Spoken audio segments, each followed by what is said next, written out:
courtroom wasn't full. Just a few scattered seats. A clerk barely paying attention. A landlord's attorney scrolling his phone. And one boy, pressed shirt, tight folder, no tie.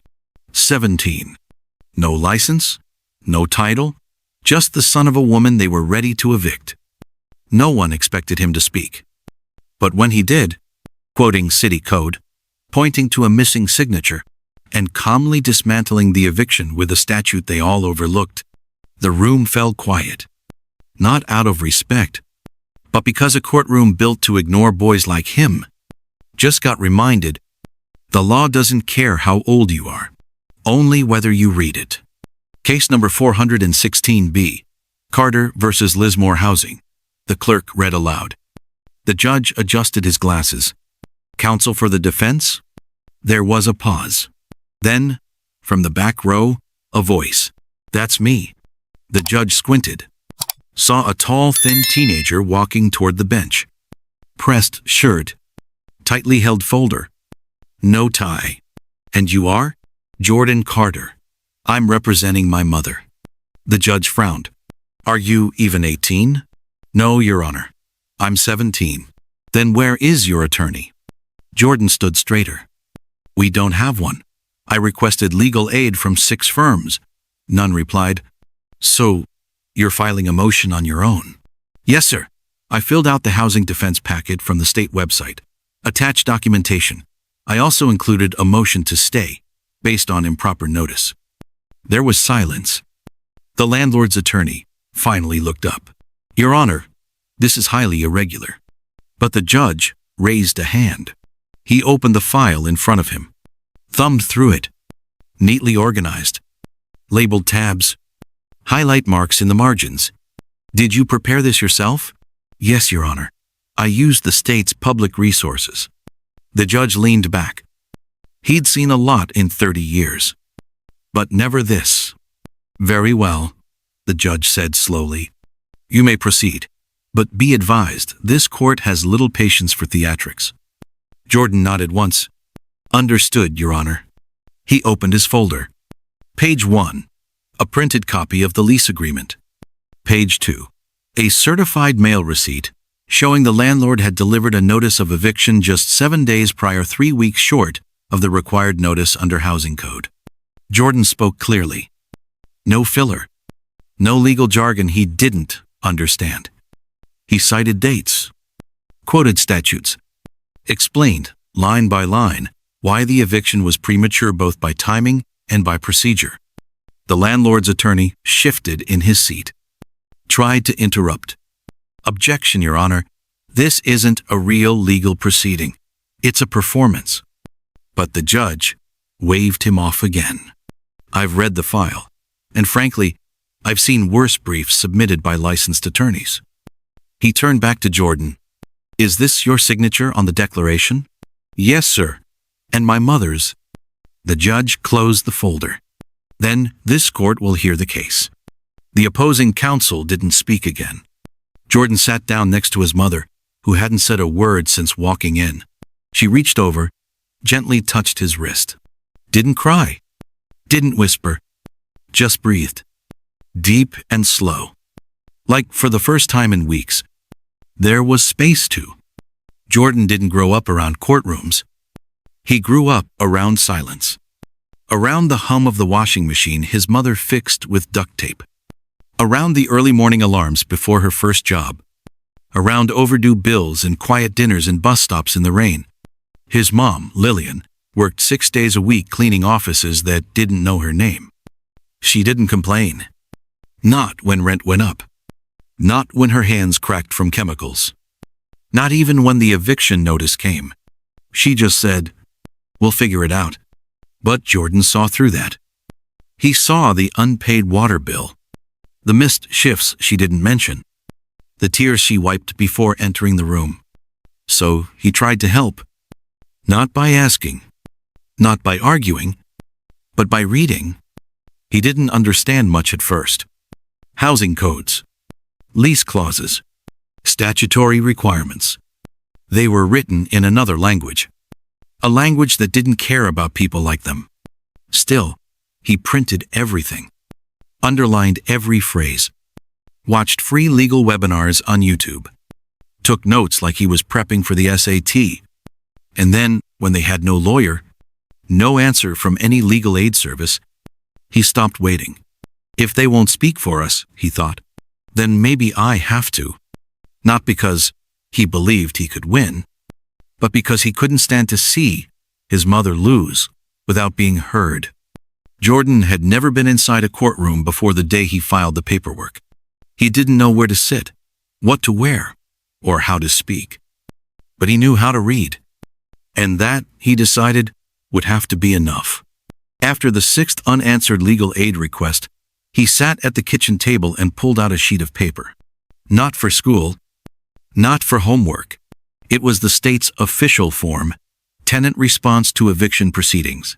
He filled it out line by line, looked up every word he didn't understand, checked his grammar twice, then printed it at the public library, 25 cents a page. He attached a letter he wrote himself. My name is Jordan Carter. I am 17 years old. I'm submitting this on behalf of my mother, Lillian Carter, who is being removed from our apartment without proper notice. He included a scanned copy of their lease, a log of rent payments, and a timeline of events. He made sure the formatting matched the sample he found on the government website. It looked professional. More than that, it looked intentional. When he handed it to the court clerk 2 days later, the woman behind the desk blinked twice. You wrote this? Yes, ma'am. And you're how old?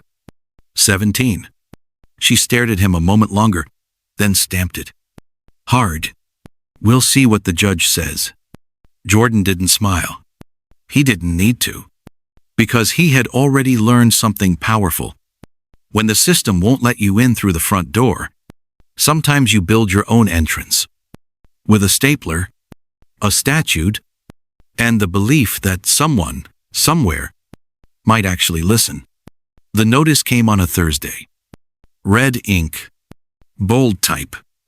Final. You are hereby ordered to vacate the premises within 7 days. It didn't matter that Lillian had never missed a rent payment. It didn't matter that the violation cited wasn't explained. It didn't even matter that she had lived there for 8 years without complaint. What mattered was that someone wanted her out, and no one was stopping them. Jordan read the letter twice. Then again. There was no lawyer's name, just the company letterhead and a generic email. He walked into his mother's room, found her folding her uniform. We got another one, he said. She didn't look up. I figured. They're serious this time. She paused, nodded. Then we'll pack. Jordan stood there, frozen. That's it? What else do you want me to do, baby? I don't have anyone to call. She said it gently. Not in defeat, but in exhaustion. The kind that sinks into your bones when you fought too long and lost too quietly. Jordan went back to the kitchen, opened his laptop, typed, how to respond to an eviction order without a lawyer. He found forums, articles, public legal guides, but most of them said the same thing. Consult a legal professional. He laughed once bitterly. What professional?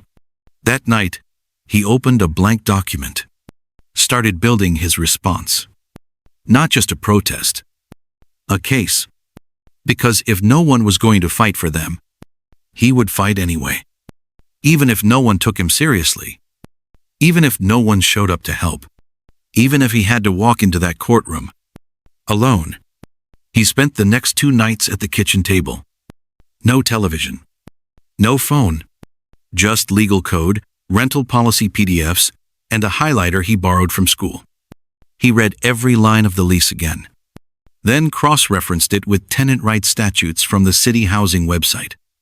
He noted inconsistencies, dates that didn't line up, a clause about 24-hour notice that had never been honored.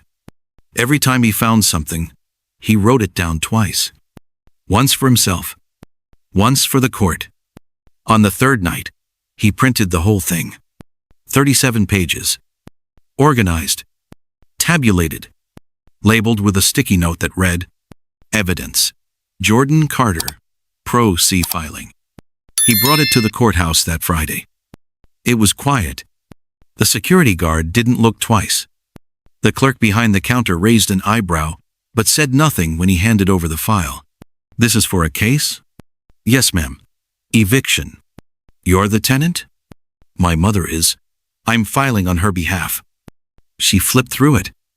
Page 1. Page 2. Legal citations. Case number blanks filled out properly. She looked up. "Did a lawyer help you with this?" "No," Jordan said. "Just me." She blinked, then reached for the official stamp. Thud. Filed. 2 days later, an envelope arrived at their door. It wasn't red. It wasn't stamped final.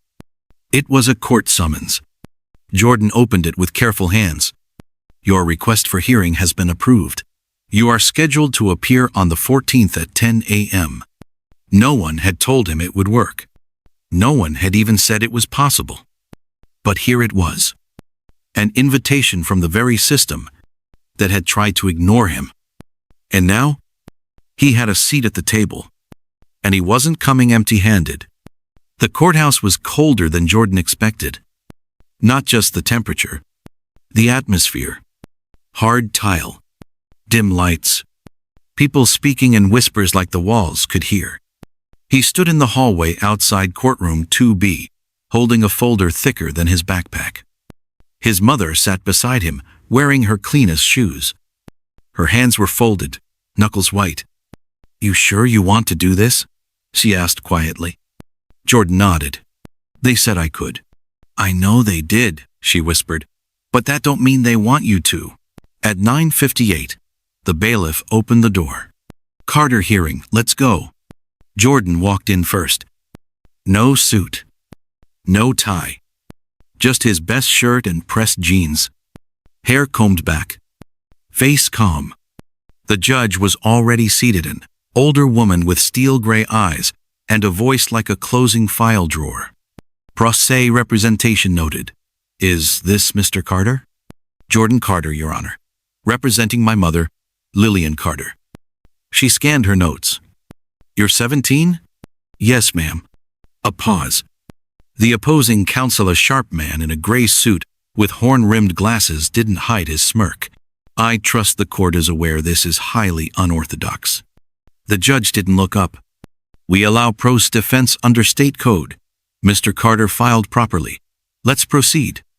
Jordan felt the weight of the room shift toward him. He stepped to the table, opened his folder, and laid out 3 neatly labeled sections. Lease agreement. Eviction. Notice. Timeline of events. He looked at the judge. "Your Honor, I'd like to begin with the timeline. It'll show that the eviction notice was not only sudden, but procedurally defective." She raised an eyebrow. "Go on." From that moment, Jordan stopped being a boy in the room. He became a speaker, a strategist, a reader who had come not to argue, but to prove. Jordan placed a printed page on the table in front of him. A calendar he'd made himself, color-coded. The notice to vacate was issued on the 3rd of March, he began, with a 7-day demand to leave the premises. He pointed to the dates. Under Section 8C of the city's housing code, a tenant who has lived in a unit longer than 12 months is entitled to a 30-day written notice before termination of lease. He handed a copy to the judge, another to opposing counsel. "As you can see, my mother has resided in this unit for over 8 years. We've provided payment history to confirm that." The judge skimmed the pages. The opposing counsel cleared his throat. "Your Honor, while the lease does mention tenancy over 12 months, there was a verbal warning issued prior to the notice." Jordan didn't flinch. Verbal notice isn't sufficient. The law requires written, notice-dated, documented, and delivered, especially in cases involving eviction. He tapped the copy of the lease. "And there's no clause here that waives those statutory protections." The attorney frowned, glanced down at his folder. "The landlord maintains the right to remove tenants under conditions of repeated non-compliance." Jordan responded instantly. Please point to the documentation of that non-compliance. A beat. The attorney looked at the judge. We can request additional time to produce it. Jordan interjected, calm but firm. This is a hearing based on a filed eviction. Due process requires the burden of proof to be met now, not later. For a moment, no one spoke. The judge looked over her glasses. Mr. Carter, are you citing due process under civil procedure? Yes, Your Honor. Section 17.2. She leaned back, studied him. Proceed. Behind him, Jordan could feel his mother's presence. Still, silent, stunned. And across from him, a licensed attorney was no longer smirking. The opposing attorney finally seemed to find his rhythm. He lifted the lease agreement, voice confident now. According to Clause 5.3, the landlord reserves the right to terminate tenancy with cause, provided the tenant has been notified in writing. He turned to the judge, tapping the paper, which in this case was executed via the notice to vacate dated the 3rd of March. Jordan leaned forward slightly. He'd seen that notice. He'd read it a dozen times. But something about the way the attorney said executed made him pause. He reached into his folder, pulled out the original notice, and laid it flat. Top corner. Bottom edge. Header. Then it hit him. There was no signature. No printed name. No title. Just a typed paragraph and a company letterhead. He raised his hand. Your Honor, may I bring something to the court's attention? The judge looked at him carefully. Go ahead. Jordan held up the notice. This document, the notice of eviction, was submitted as a legally binding order. But under Section 9.1 of the city's Landlord-Tenant Code, any notice of termination must be signed by an authorized representative of the landlord or managing agent. This one isn't. He passed a copy to the judge and to opposing counsel. A beat passed. The attorney's face stiffened. He took the page, scanned it once, then twice. Still no signature. And suddenly, all that confidence had nowhere to stand. Jordan didn't stop. He reached into the left side of his folder and pulled out a stapled packet, 50 pages, carefully annotated. This is a printed copy of the City Housing Code, Title 4, as published on the official municipal website. He flipped quickly to a page near the middle, then held it up for the judge to see.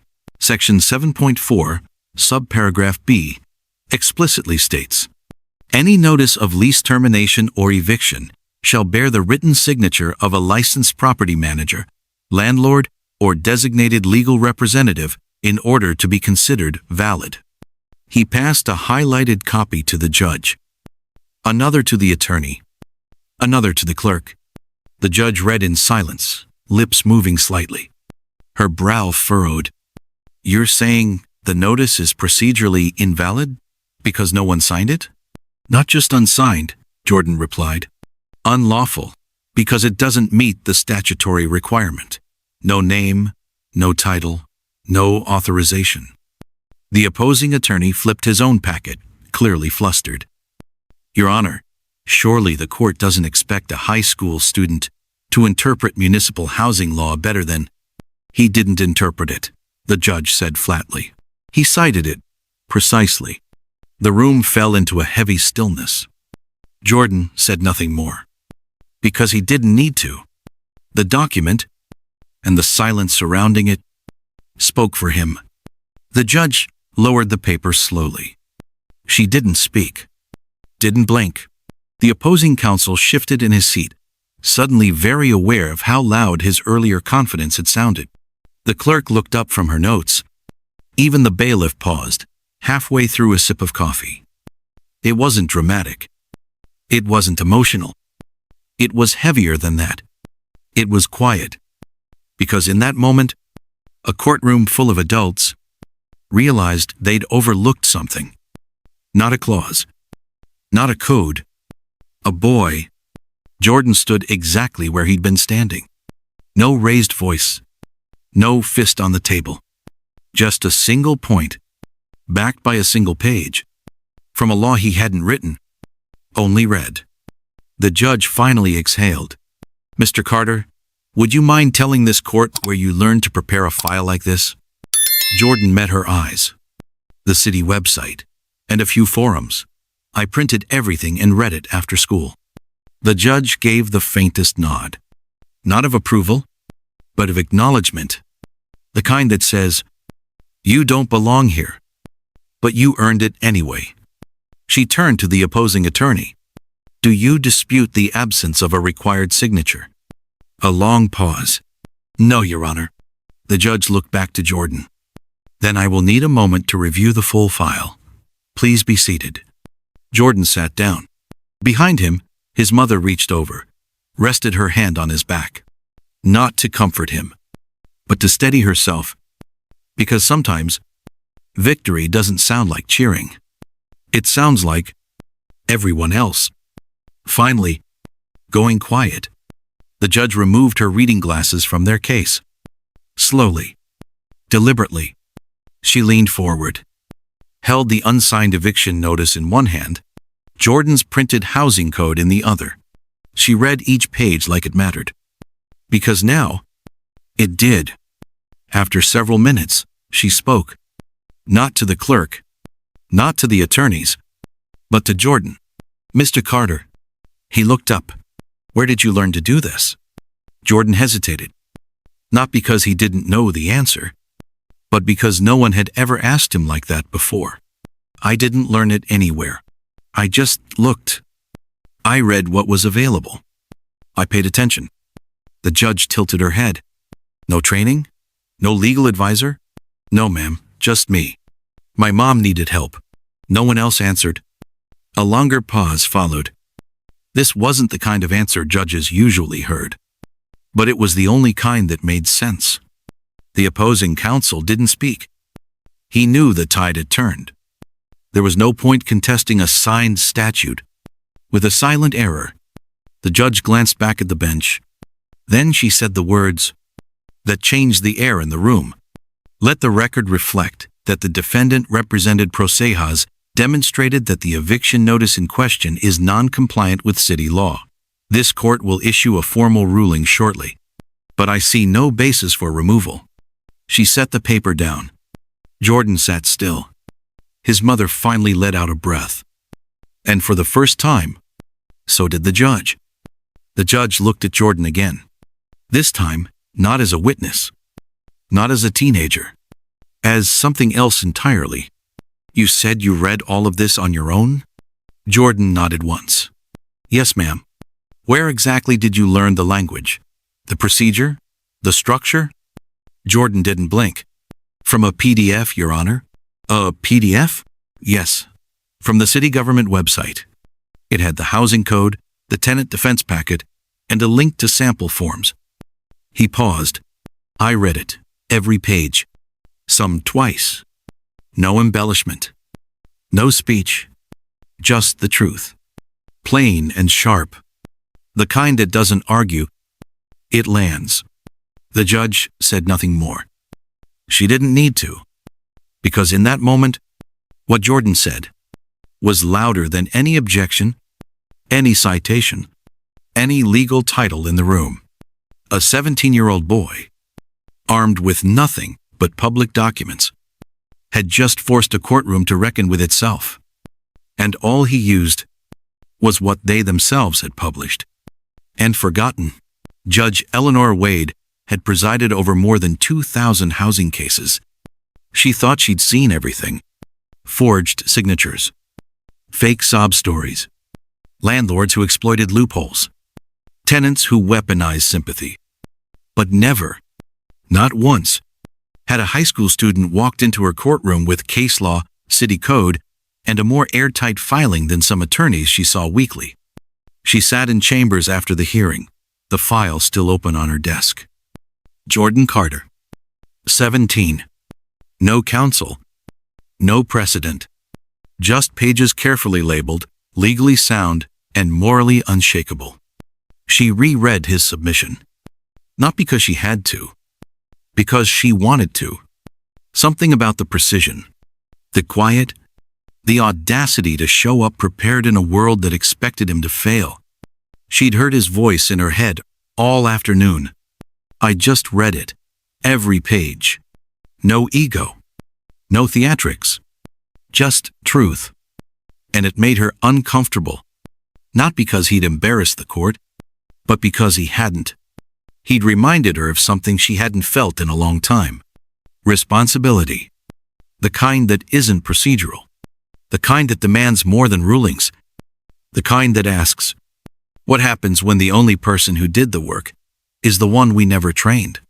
She picked up her pen, wrote in her internal case log, "Prosa defendant submitted complete and lawful rebuttal. Filing reflects integrity, competence, and understanding of statute beyond expected scope. Strongly recommend court-provided mentorship if defendant seeks legal career." She paused after that last sentence, then underlined it. Twice. Because in a room built to keep voices like Jordan's out, he didn't just speak.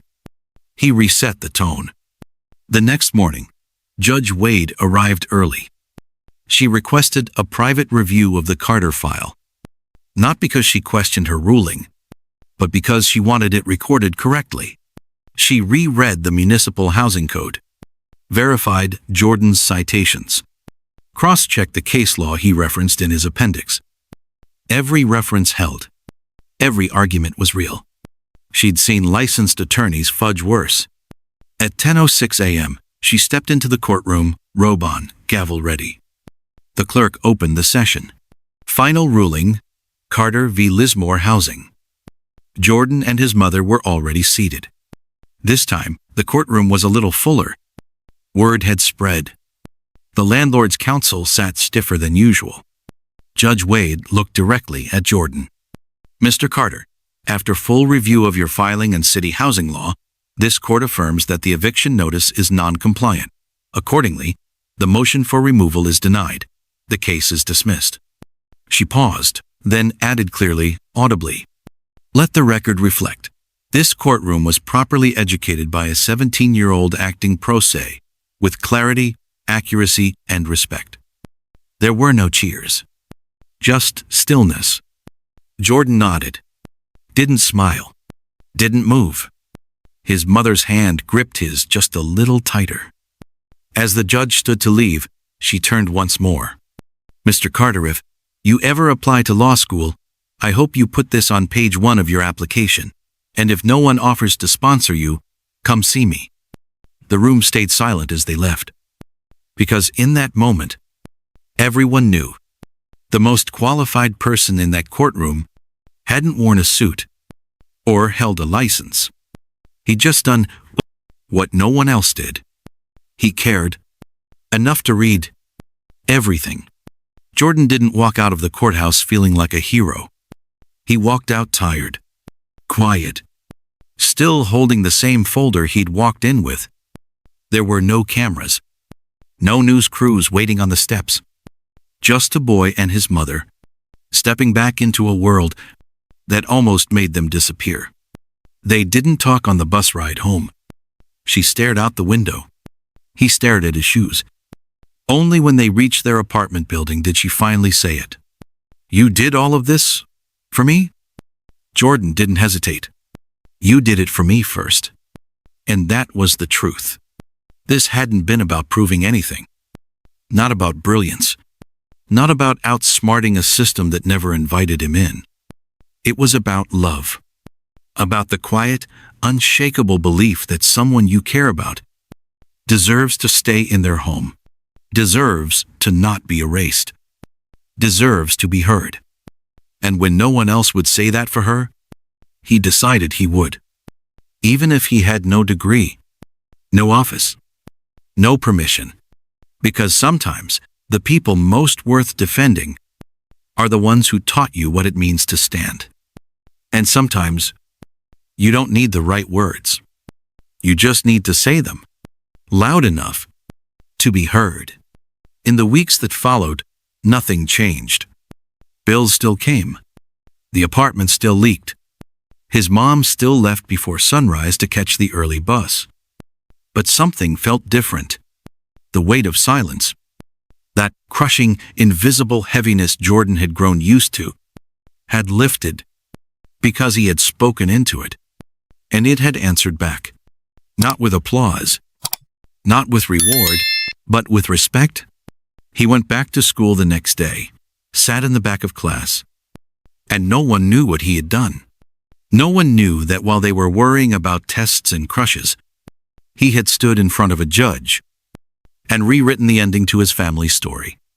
And that was okay. He didn't need them to know, because now he knew something better. That even if the system doesn't reply when you ask for help, even if the inbox stays empty and the phone never rings, you still have a voice. And that voice, used wisely, can become the very thing that makes the silence break. Jordan Carter wasn't trained. He wasn't hired. He wasn't supposed to win. But he did, not because he broke the system, but because he studied it harder than the people who built it. He didn't have connections. He didn't have legal access. He didn't even have a printer at home. What he had was a question no one else was willing to ask. What if I don't stay quiet? And that question led him from a kitchen table to a courtroom podium. He didn't wait for permission. He didn't wait for someone to say, "Now you're ready." He read. He printed. He filed. And the system designed to ignore boys like him had no choice but to listen. So if you're sitting in your own version of silence, waiting for someone to answer your email, return your call, open the door, maybe the answer isn't outside you. Maybe it's already there, in your hands, in the page you haven't closed, in the sentence no one noticed but you. Read it again. Learn it anyway. Speak, even if your voice shakes. Because if a 17-year-old boy with no attorney can stop an eviction with nothing but a PDF and a will to understand, then maybe you're more powerful than they ever wanted you to believe. Hidden justice isn't loud. It's not loud because it doesn't have to be. It speaks only when the truth has been quiet for too long.